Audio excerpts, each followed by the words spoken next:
आज हम sonnet 18 shall I compare thee to a summer's day जो विलियम शेक्सपियर के द्वारा लिखा गया है। इस पोइम को हम लोग चर्चा करेंगे, डिस्कस करेंगे और पढ़कर मीनिंग समझने की कोशिश करेंगे। तो शुरू करता हूँ। ये पोइम एक सोनेट है जो 14 लाइन्स की है और इसे 2 भागों में बांटा गया है। 1 से 8 लाइन को हम लोग ऑक्टेव कहते हैं और बाकी 6 लाइन को हम लोग सेस्लेट कहते हैं। पोएम को हर 4 लाइन को क्वाटेरियन और लास्ट 2 लाइन को कॉपलेट कहते हैं, क्योंकि शेक्सपियरियन का जितने भी सोनेट है इनका जो खूबी यह है कि लास्ट का 2 लाइन जो है कॉपलेट में लिखा गया है। ये पोएम जो है ABAB CD EFEF और GG पैटर्न में लिखा गया है। ये पोएम शेक्सपियर ने अपने बिलॉफ या फिर अपने दोस्त जिससे वो बेपनाह प्यार करता है उसी की याद में लिखा है। तो पोएम का जो पहला लाइन शुरू होता है, shall I compare thee to a summer's day, thou art more lovely and more temperate. Poet कहता है कि क्या मैं तुम्हें गर्मी के दिनों से तुलना करूं, क्या मैं तुम्हें गर्मियों से कंपेयरिंग करूं। अब यहाँ पे गर्मी का मतलब यह है कि इंग्लैंड में गर्मियों का समय वो सबसे सुंदर और सबसे सुहाना मौसम समझा जाता है, क्योंकि वहाँ पर उस समय में न ज़्यादा गर्मी और न ज़्यादा ठंडा, ये बीच का मौसम होता है। अब बहुत ही रोमांटिक, बहुत ही अच्छा मौसम होता है। इसलिए कवि ने अपने बिलव या अपने फ्रेंड्स को, अगर मैं तुम्हें गर्मियों से कंपेयरिंग करूं तो क्या ये सही होगा, ये सुंदरता उसके लिए सही होगा, लेकिन तुमने उस गर्मी के दिनों से ज़्यादा अच्छे हो, क्योंकि पोएट ने यहाँ पर टेम्परेट वर्ड का यूज़ किया है, जिसका मतलब होता है ना ज़्यादा गर्मी और ना ज़्यादा ठंडा। और ऐसे समय में इंग्लैंड में बहुत ही सुहाना समझा जाता है। तो ये आपका था पहला 2 लाइन में। नेक्स्ट हमारा है, rough winds do shake the darling buds of May and summer's lease had all the too short a date.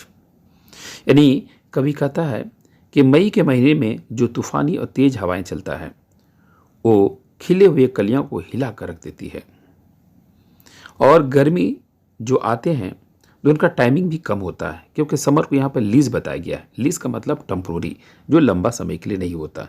तो लंदन में जो होता है गर्मी आते हैं तो उनका जो ड्यूरेशन जो होता है, उसका टाइमिंग जो होता है शॉर्ट होता है। नेक्स्ट है हमारा, sometimes too hot the eye of the heaven shine and often is his gold complexion dim. यहाँ पे कवि ये कहना चाहता है कि गर्मियों में जो सूरज की किरणें बहुत तेज होती है, लेकिन कभी कभी ये आग बरसाता है और कभी कभी इसकी किरणें कम पड़ जाती है। नेक्स्ट हमारा है, an every fair from fair sometimes declines by chance और नेचर्स चेंजिंग कोर्स अनट्रिम। यानी कवि ये कहता है कि दुनिया में जितनी भी खूबसूरत चीज़ें हैं वो एक न एक दिन डाउनफॉल और ख़त्म हो जाएगी। चाहे इंसान के पास सुंदरता चीज़ हो या फिर दौलत हो, पावर हो, सत्ता, कुछ भी हो, सभी एक न एक दिन वो समाप्त हो जाएगा। अब ये समाप्त जो है बाय चांस हो सकता है या फिर नेचर का जो कानून है, नेचर को बदलना तो नेचर के द्वारा हो सकता है। But thy eternal summer shall not fade nor lose possession of that fair thou ow'st. यहाँ पे ओर्स्ट का मतलब ऑन होता है, यानी यहाँ पर कवि जो है अपने बिलव या अपने फ्रेंड को याद करता है जिससे वो बेपनाह प्यार करता है। वो कहता है गर्मी तुम्हारी खूबसूरती या सुंदरता को ख़त्म नहीं कर सकता है, क्योंकि ये इटर्नल और परमानेंट है। तुम्हारी खूबसूरती तुम्हारा अधिकार है, तुम्हें इसे खो नहीं सकती है, क्योंकि ये तुम्हारा अपना है और जो अपना है ये आपसे अलग नहीं हो सकता है।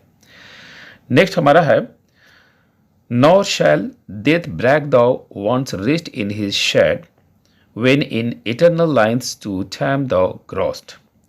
यानी यहाँ पर कवि कहता है कि डेथ यानी मौत भी तुम्हारी खूबसूरती को नहीं ले आ सकती है अपने शेडो, अपने साए के अंदर, क्योंकि मैंने जो लाइन लिख दिया है इस पोइट्री में, ये लाइन इटर्नल है और परमानेंट है।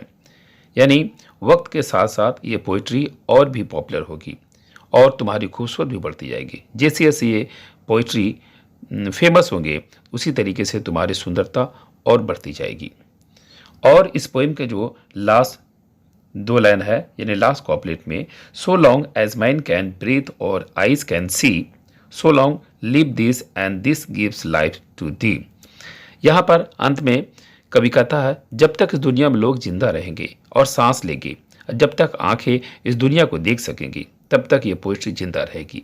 और यही पोइट्री तुमको और तुम्हारी सुंदरता को जिंदा रखेंगी। ना तुम मरोगे और ना ही तुम्हारी खूबसूरती। इस पोइट्री के जरिया तुम अमर रहोगे।